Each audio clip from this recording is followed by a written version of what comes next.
اللہ الرحمن الرحیم الحمد للہ والصلاة والسلام علی رسول اللہ وعلى آلہ وصحبہ ومن والاه.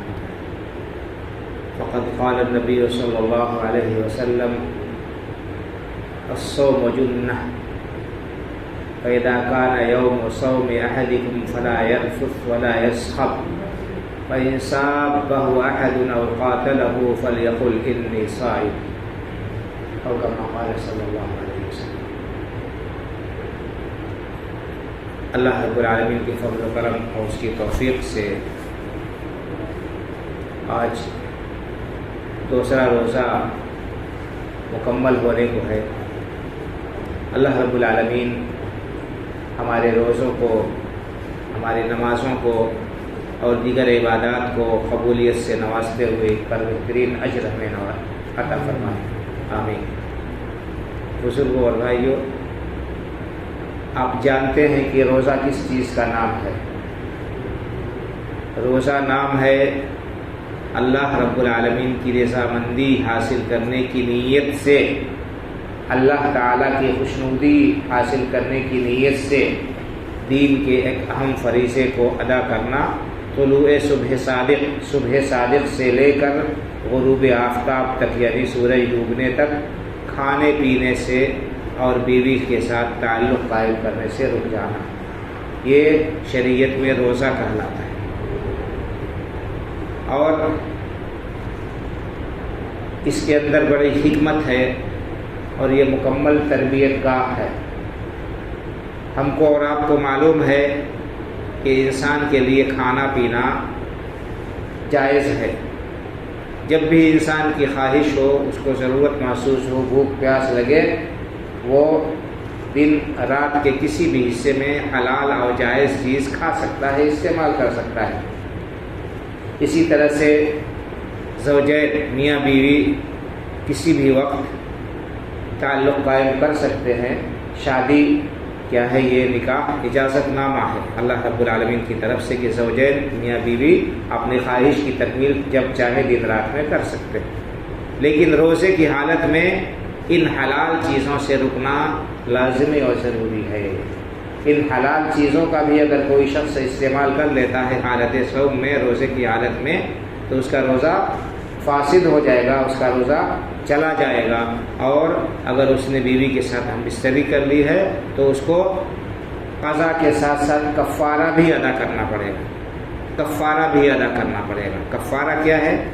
ایک غلام آزاد کرے، اگر نہیں طاقت ہے تو پھر 2 مہینے لگاتار روزہ رکھے. 60 دن 2 مہینے لگاتار روزہ رکھنا ہے، بیچ میں ایک دن بھی وقفہ نہیں کر سکتا ہے. اور اگر نہیں طاقت ہے تو پھر 60 مسکینوں کو کھانا کھلانا. یہ کفارہ ہے بیوی کے ساتھ تعلق قائم کر لینے کا روزے کی حالت میں. اور اگر روزہ جان بوجھ کر توڑ دیتا ہے، انسان کچھ کھا پی لیتا ہے، تو بہت بڑا جرم وہ کرتا ہے اور توبہ کرنا ضروری ہے اور اس کی قضا کرنا بھی ضروری ہے. بہرحال کہنے کا مطلب یہ ہے کہ روزے کی حالت میں حلال چیز سے رکنا ہوتا ہے ایک مسلمان کو. اس میں ہمارے لیے درس ہے، اس میں ہمارے لیے نصیحت اور عبرت ہے کہ ہم اللہ کی خوشنودی کے لیے جس طرح سے حلال چیزوں سے رک جاتے ہیں، باز آ جاتے ہیں، تو حرام چیزوں سے بچنا ہمارے لیے بدرجہ اولا لازم اور ضروری ہوگا. ایک مسلمان اللہ رب العالمین کے حکم کا تابع ہوتا ہے اور اللہ کے رسول صلی اللہ علیہ وسلم کا وہ فرما بردار ہوتا ہے. جو کچھ بھی بات اس پہ مل جائے اللہ کی طرف سے، جو حکم مل جائے اللہ کے رسول صلی اللہ علیہ وسلم کی طرف سے، اس کے سامنے سر تسلیم خم کر دیتا ہے، آمنا و صدقنا کہتا ہے. تو جب حلال چیزوں سے رکنا ہمارے لیے ضروری ہے تو حرام سے رکنا کس قدر لازمی اور ضروری ہوگا. یہ درس ہے ہمارے لیے اور یہ ایک تربیت ہے کہ ایک مسلمان روزے کے مہینے میں تربیت حاصل کرتا ہے تمام غلط عادتوں سے، غلط کاموں سے، غلط چیزوں سے رک جانے اور باز آ جانے کی، اور تمام غلط چیزوں کو چھوڑ دینے کی. یہ مکمل تربیت کا ہے. بہت سے لوگ ہیں جو روزے کی حالت میں حلال چیزوں سے تو بچ جاتے ہیں، کھانے چیزوں پینے کی چیزوں سے تو احتراز اور پرہیز کرتے ہیں، لیکن حرام سے پرہیز نہیں کرتے، حرام سے نہیں بچتے. تو یہ بہت ہی خطرناک بات ہے. وہ اپنے روزے کو ضائع کر رہے ہیں، اس کے اجر کو برباد کر رہے ہیں. حدیث پاک میں اللہ کے رسول صلی اللہ علیہ وسلم نے ارشاد فرمایا کہ اذا كان يوم صوم احدكم فلا يرفث ولا يسخب، جب تم میں سے کسی شخص کے روزے کا دن ہو، روزے سے ہو، تو اپنے زبان سے کوئی نازیبا بات نہ نکالے، فحش کلمہ اپنی زبان سے نہ نکالے، لغو بات نہ بکے، گالی گفتاری نہ کرے. فإن صابه أحد أو قاتله فليقل إني صائم، اگر کوئی اس سے لڑائی کرتا ہے، کوئی اس سے جھگڑا کرتا ہے، کوئی اس سے مار پیٹ پر آمادہ ہے، تو اس کا جواب بھی نہ دے. لڑائی کرنا تو دور کی بات ہے، اس کا جواب بھی نہ دے. کیا کہے؟ کہہ دے کہ انی صائم، بھائی میں روزے سے ہوں، میں اپنا روزہ خراب نہیں کروں. تو جب جواب دینے کی اجازت نہیں ہے تو جھگڑا کرنا، لڑائی کا آغاز کرنا یہ کہاں سے جائز ہوگا؟ بہت سے لوگ ہیں جو روزے کی حالت میں اپنا آپا کھو دیتے، اپنے آپ پر کنٹرول نہیں رکھتے، اور غصہ ان کی ناک پر ہوتا ہے. کوئی بھی بات مزاج کے خلاف ہوتی ہے وہ پھٹ پڑتے ہیں اور لغویات بکنے لگتے ہیں. گھر میں بچوں کے اوپر جو ہے غصہ اتارنا، جھڑکنا، گالی گفتاری بکنا، یا اور لوگوں کے سامنے، یہ بڑی خطرناک بات ہے. یہ روزے کے تقاضوں کے بالکل منافی ہے، اس کے بالکل برعکس ہے. اللہ رب العالمین نے روزے کا مقصد یہ بتایا کہ تمہارے اندر تقویٰ پیدا ہو. تو تقویٰ یہ ہے کہ انسان غلط کاریوں سے بچے، حرام کاریوں سے پرہیز کرے، اللہ کی نافرمانی سے رک جائے. اور اگر کوئی شخص گالی گفتاری بکتا ہے تو یہ بہت بڑا گناہ ہے. اللہ کے رسول صلی اللہ علیہ وسلم نے اس کو فسق کا قرار دیا ہے، گناہ کا کام قرار دیا ہے. تو بہرحال اللہ کے رسول صلی اللہ علیہ وسلم نے فرمایا کہ گالی کا جواب بھی نہ دو، بلکہ کہہ دو کہ میں روزے سے ہوں.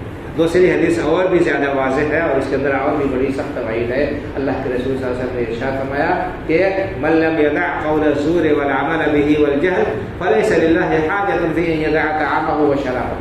اگر کوئی شخص روزے کی حالت میں جھوٹ بولنا، جھوٹ پر عمل کرنا اور جہالت کے کام، لڑائی جھگڑے نہیں چھوڑتا ہے، تو ایسے شخص کے بھوکے پیاسے رہنے کی اللہ کو کوئی ضرورت نہیں. گویا کہ ایسے شخص کو روزے کا ثواب نہیں ملے گا، بلکہ اس کے روزے کا ثواب ضائع ہو جائے گا. اس کو صرف بھوک و پیاس اور مشقت حاصل ہوگی.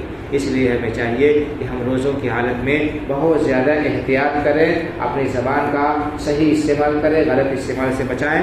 اسی طرح سے اپنے کانوں کا، اپنی آنکھوں کا. بہت سے لوگ روزے میں کیا کرتے ہیں، یا تو سوئے رہیں گے دن بھر، یا جاگیں گے تو لغویات میں گیم کھیل رہے ہیں، تماشے بازی کر رہے ہیں، بیٹھ کر پتے کھیل رہے ہیں، یا اور سیریل دیکھ رہے ہیں. یہ سارے کام غلط ہیں اور ان سے انسان کے روزے کا ثواب ضائع ہو جاتا ہے. روزہ ایک تربیت گاہ ہے. ہم بھوک اور پیاس کی شدت برداشت کرتے ہیں، اس سے ہمیں عبرت اور نصیحت حاصل ہوتی ہے کہ معاشرے میں بہت سارے دبے کچلے، غریب، کمزور لوگ ہیں جن کو سال بھر جو ہے کھانا نصیب نہیں ہوتا بھر پیٹ. ہم ان کا خیال کریں، دوسروں کی بھوک کا، ان کی پیاس کا ہمیں احساس ہو. ہمارے اندر انسانیت اور انسانی ہمدردی، غمخواری اور خیرخواہی کے جذبات پیدا ہوں، تاکہ ہم دوسروں کی مدد کریں، ان کے کام آئیں، ان کے دکھ درد میں ہم شامل ہوں اور ان کو دور کرنے کی کوشش کریں. تو بہرحال روزے کے بہت سارے مقاصد ہیں، بہت سارے فوائد ہیں. ان کو ہمیں مد نظر رکھنا چاہیے، ان کو حاصل کرنے کی کوشش کرنا چاہیے.